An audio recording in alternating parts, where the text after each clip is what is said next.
अस्सलाम वालेकुम प्यारे दोस्तों। तो कलश यूनिवर्सिटी की तरफ से यहाँ पे एक और नोटिस आई है पीजी के लिए। तो जिन्होंने अभी तक पीजी में एडमिशन नहीं किया है तो अभी भी आपके पास मौका है, क्लस्टर में आप एडमिशन कर सकते हो। तो जैसे कि मैंने आपको बताया भी था कि जब तक सीट्स जो है वैकेंट नहीं होती है तो एडमिशन जो है ओपन ही रहता है। एडमिशन के लिए नोटिस डिफरेंट डिफरेंट नोटिस आती रहती है। तो लेकिन उन्हीं सब्जेक्ट्स में जिनमें जो है सीट्स होती है। तो यहाँ पे जैसे कि आप सभी को पता होगा कि यहाँ पे एक नोटिफिकेशन आई है। यहाँ पे काउंसलिंग नोटिस आई है पोस्ट ग्रेजुएट पीजी प्रोग्राम्स के लिए।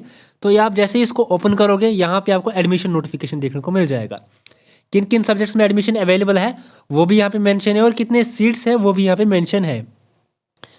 सो यहाँ पे पूरा लिख के मैं आपको पूरा समझाऊंगा, लेकिन सबसे पहले हम यहाँ पे सब्जेक्ट्स का यहाँ पे समझ लेते हैं। तो यहाँ पे आप सोच होंगे कि यहाँ पे कुछ ही सब्जेक्ट्स है। यहाँ पे इतने सब्जेक्ट्स इसलिए है क्योंकि इतने ही सब्जेक्ट्स की अभी सीट्स अवेलेबल है। जितने भी सब्जेक्ट्स यहाँ पे मिसिंग है तो उनकी सीट्स ऑलरेडी फुल हो चुकी है। तो दैट्स वाई यहाँ पे आपको नहीं देखने को मिल जाएंगे वो जितने भी सब्जेक्ट्स यहाँ पे है। तो उनके कितने सीट्स यहाँ पे है वो भी यहाँ पे मेंशन है। जैसे कि आईटी के 30 सीट्स है, कंप्यूटर एप्लीकेशन यानी कि एमसीए के खाली 3 सीट्स है। तो यहाँ पे आप देख सकते हो। सो यहाँ पे इतने सब्जेक्ट्स है, अगर आपको इनमें एडमिशन लेना है तो आप ले सकते हो। लेकिन ये जो यहाँ पे 17 सब्जेक्ट्स हैं ना, इनमें 4 सब्जेक्ट ऐसे हैं जिनमें कोई भी भर सकता है फॉर्म। यानी कि 4 सब्जेक्ट इनमें से ओपन एलिजिबिलिटी वाले हैं। ठीक है, वो कौन से हैं? पहला है यहाँ पे कंप्यूटर एप्लीकेशन, दूसरा है जर्नलिज्म एंड मास कम्युनिकेशन, तीसरा यहाँ पे आपको देखने को मिल जाएगा एमबीए, और चौथा है जेंडर स्टडीज़। ठीक है, ये 4 ऐसे सब्जेक्ट्स हैं जिनमें कोई भी भर सकता है। अगर आपने ग्रेजुएशन किसी भी सब्जेक्ट में की हो तब भी आप इन 4 में भर सकते हो, क्योंकि इनमें कोई भी एलिजिबिलिटी नहीं है। सो इन 4 में आप भर सकते हो कोई भी। बाकी जितने भी सब्जेक्ट यहाँ पे हैं इनमें अपनी अपनी एलिजिबिलिटी है, खाली इन 4 में ओपन एलिजिबिलिटी का सिस्टम यहाँ पे है। सो अब यहाँ पे हम समझ लेते हैं क्या करना है आपको। तो यहाँ पे जैसे कि मेंशन है कि यहाँ पे जो फिजिकल काउंसलिंग, यहाँ पे जो ऑन स्पॉट एडमिशन जिसको हम कह सकते हैं, ये आपको 20 सितंबर को होगा। यानी कि आप 20 सितंबर को आपको जो है जाना पड़ेगा क्लस्टर यूनिवर्सिटी। 20 सितंबर मीन्स की सैटरडे, जो सैटरडे आने वाली है, कल नहीं परसों। ठीक है, परसों आपको जाना पड़ेगा, सैटरडे के दिन आपको जाना पड़ेगा क्लस्टर यूनिवर्सिटी 20 सितंबर को। तो वहाँ पे आपको फॉर्म आई थिंक देंगे, तो वो फॉर्म आपको फिल करना पड़ेगा। तो उसमें आपको अपना नाम वगैरह डालना पड़ेगा, सब्जेक्ट वगैरह डालना पड़ेगा।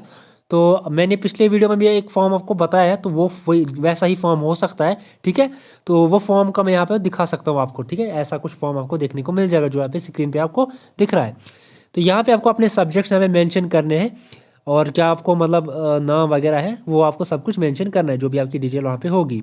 तो देखो, अब आपको यहाँ पे डॉक्यूमेंट्स की बात आती है। तो डॉक्यूमेंट्स में आपको क्या लेना पड़ेगा, यहाँ पे आई थिंक आपको जो ग्रेजुएशन का, जो आपने ग्रेजुएशन जो की है ना, उसका जो मार्क्स कार्ड का फोटो स्टेट, ठीक है, ग्रेजुएशन की ट्रांसक्रिप्ट का फोटो स्टेट आपको वहाँ पे लेना है साथ। ठीक है, वो आपको साथ लेना है। वो आपको आई थिंक वहाँ पे फॉर्म के साथ ही सबमिट करना पड़ेगा।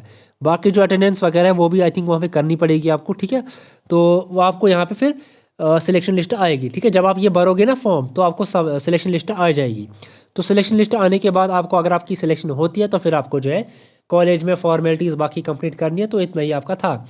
यानी कि एक चांस है, जिन्होंने अभी तक एडमिशन नहीं किया है तो उनके पास अभी भी एक चांस है। अगर आपका इन सब्जेक्ट में फॉर्म भरने का इरादा है तो अभी भी आपके पास एक चांस है। अदरवाइज़ बाकी सब्जेक्ट्स में आप नहीं भर सकते, क्योंकि उनकी सीट जो है ऑलरेडी फुल हो चुकी है। अगर आपका और कोई डाउट है बाकी, तो आप मुझे कमेंट बॉक्स में बता दीजिएगा। I will try to respond you as soon as possible. तो आपको जो है पूरी यहाँ पे मतलब मैं कोशिश करूँगा कि आपको हेल्प हो जाए।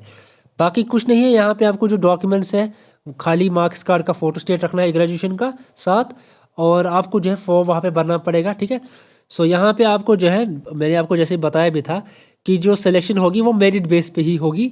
जो आपका मेरिट बेस होगा, जिसका मेरिट ज़्यादा होगा तो उसकी सिलेक्शन हो जाएगी, उनकी सिलेक्शन का चांसेस ज़्यादा है।